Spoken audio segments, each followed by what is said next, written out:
नमस्कार दोस्तों, wisdom hub Odisha को आपण को स्वागत। आज यही वीडियो माध्यम आमे आपण को कहबू सेंट्रल गवर्नमेंट भारत सरकार को द्वारा परिचालित एक स्कीम जार नाम होउची एनपीएस। एही स्कीम जरिया जदि आपण मासको 1000 टंका इन्वेस्टमेंट करूचंती ताहले गोटे पीरियड पर माने किछि वर्ष पर आपण पाई परिबे पूरा 78 लक्ष 8,832 टंका, जो थे कि आपणकर इन्वेस्टमेंट रहिबो 5,04,000 टंका। आउ एथिरे आपणको खाली इंटरेस्ट मिलिबो 73,04,832 टंका। हाँ आज्ञा, आपण ठीक शुणिचंती, आपणको खाली इंटरेस्ट मिलिबो 73,04,832 टंका। जदि आपण एही स्कीम विषय जानिबा पई चाहुचंती ताहाले एही वीडियोटी को आपण संपूर्ण देखिबार प्रयास करंतु, ताहाले जानि पारिबे पूरा तथ्य। एही वीडियो माध्यम रे आमे आपण को कहिबू एनपीएस कोन, एहार अकाउंट आपण किपरि एवं केउठारे खोली पारिबे, टायर 1 अकाउंट कोन, टायर 2 अकाउंट कोन, एवं एथिरे आपण को केते रेट ऑफ इंटरेस्ट मिली थाए, मैच्योरिटी बेनिफिट आपण को कौन मिली थाए, जहाँ भी आपणकर एथिरे इंटरेस्ट मिले ताहा टैक्सेबल कि नाही, जदि टैक्सेबल ताहले आपण को केते टैक्स देबाको पड़िबो। जदि आपण एही स्कीम रे 1000 टंका मासको, 2000 टंका मासको, 5000 टंका मासको इन्वेस्टमेंट करंती आपण को केते मैच्योरिटी बेनिफिट मिलिबो। ताहले आसंतु देरी न करी आरंभ करिबा वीडियोटी को। जदि आपण एही स्कीम रे इन्वेस्टमेंट करिया पई चाहंती ताहले वीडियोटी को संपूर्ण देखिबार प्रयास करंतु, ताहले जानि पारिबे पूरा तथ्य। आमे पूरा अति सरल भाषा रे एही वीडियो माध्यम रे आपण को बुझिया पई चेष्टा करिवो। जदि आपण को वीडियोटी भलो लागे ताहले गोटे लाइक करिबा को बिल्कुल भी भूलिबेनी। चैनल को नु आसीथिले सब्सक्राइब निश्चित करि नेबे। एनपीएस एक सेंट्रल गवर्नमेंट द्वारा परिचालित स्कीम जार नाम होउची नेशनल पेंशन स्कीम।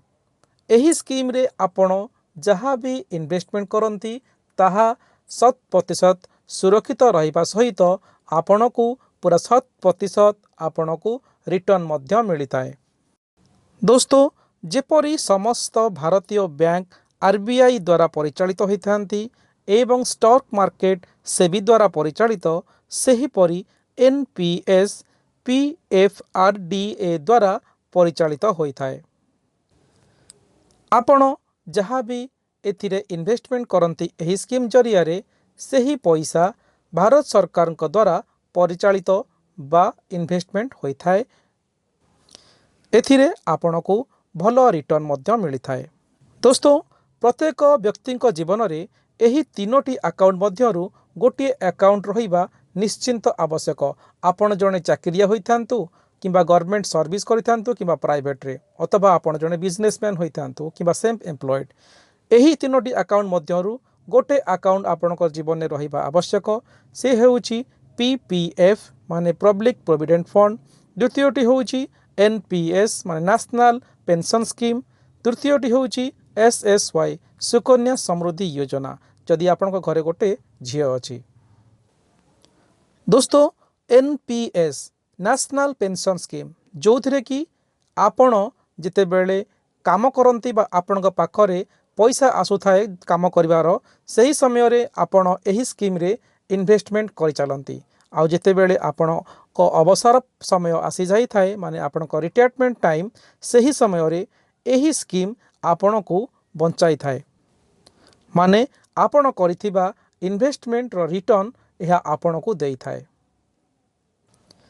वीडियो माध्यम रे आमे आपण को कहिबू जे एही स्कीम रे आपण मैक्सिमम केते इन्वेस्टमेंट करि परिबे, ताकू भांगी परिबे कि नाही, आ जदि आपण को मैच्योरिटी बेनिफिट केते मिलिबो, एही सबू आमे आपण को वीडियो रो शेष आगरे कहिबू।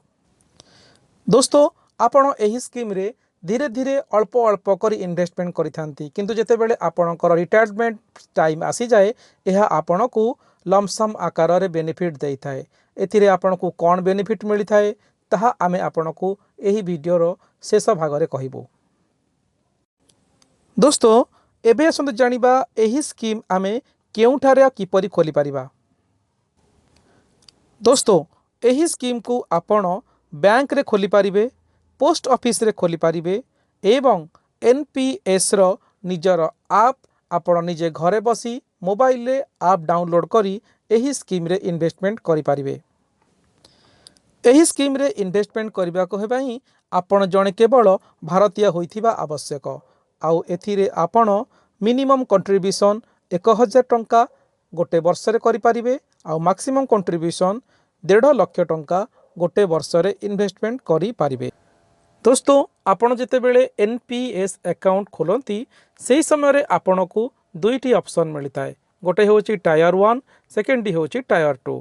टायर 1 होची मैंडेटरी आउ एहा आपणक पई बहुत गुरुत्वपूर्ण कहीं आमे आपणक वीडियो माध्यम रे कहिबू। आपण जहाँ भी इन्वेस्टमेंट करंती ताहा सर्वप्रथमे टायर 1 अकाउंट रे ही रही थाए।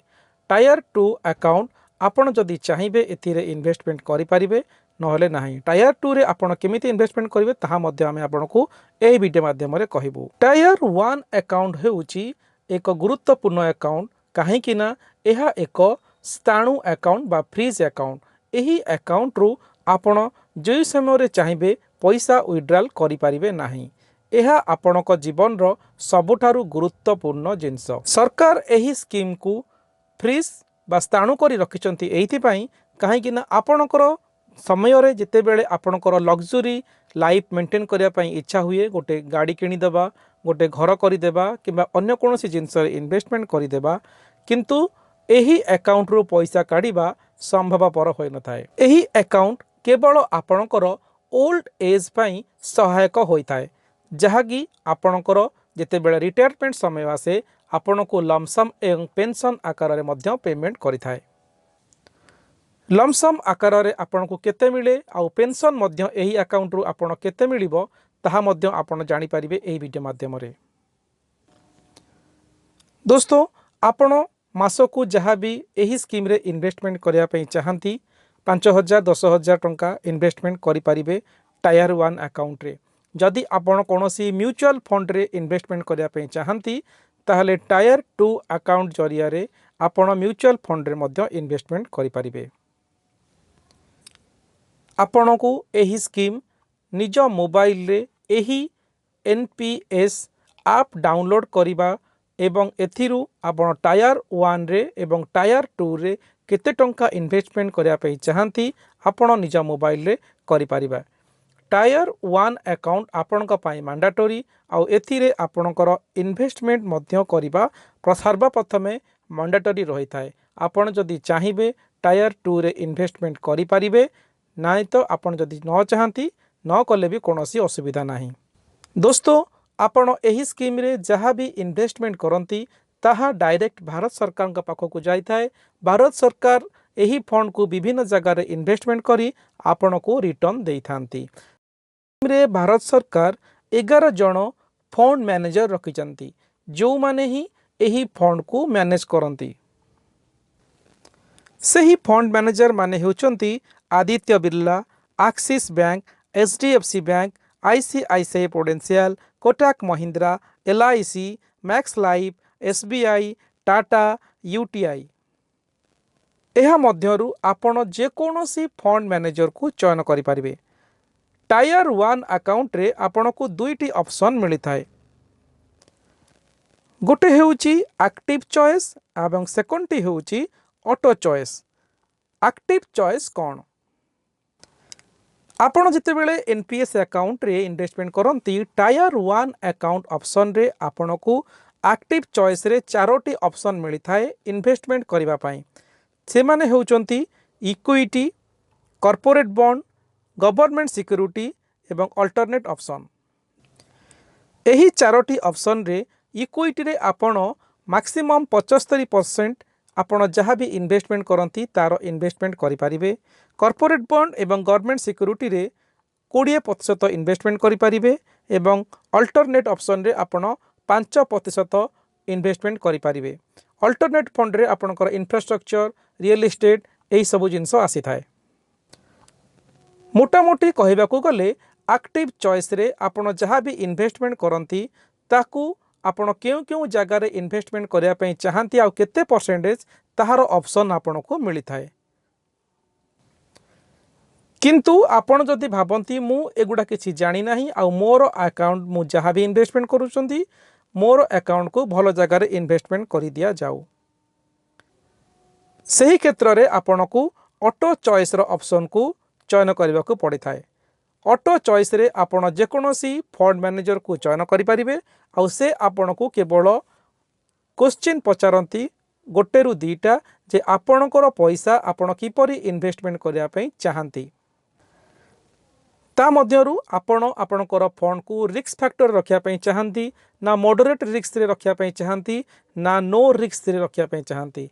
एही ऑप्शन रु आपण जहाँ भी चयन करेंगे सही अनुसार फंड मैनेजर आपणकर फंड को सबु सही जगार इन्वेस्टमेंट करदेवे। दोस्तों एबे आसंतु जानिबा एही स्कीम रे आपण को टैक्स बेनिफिट कौन मिलुची। एही स्कीम रे आपण को EEE टैक्स बेनिफिट मिलुची माने एग्जेम्प्ट आपण एही स्कीम रे जहाँ भी डिपॉजिट करंती ताहा टैक्स फ्री थाए। आपण तिथरे जहाँ भी आपण को इंटरेस्ट मिले ताहा टैक्स फ्री थाए एवं मैच्योरिटी रे आपण को जहाँ भी बेनिफिट मिले ताहा मध्य टैक्स एग्जेम्प्टेड रही थाए।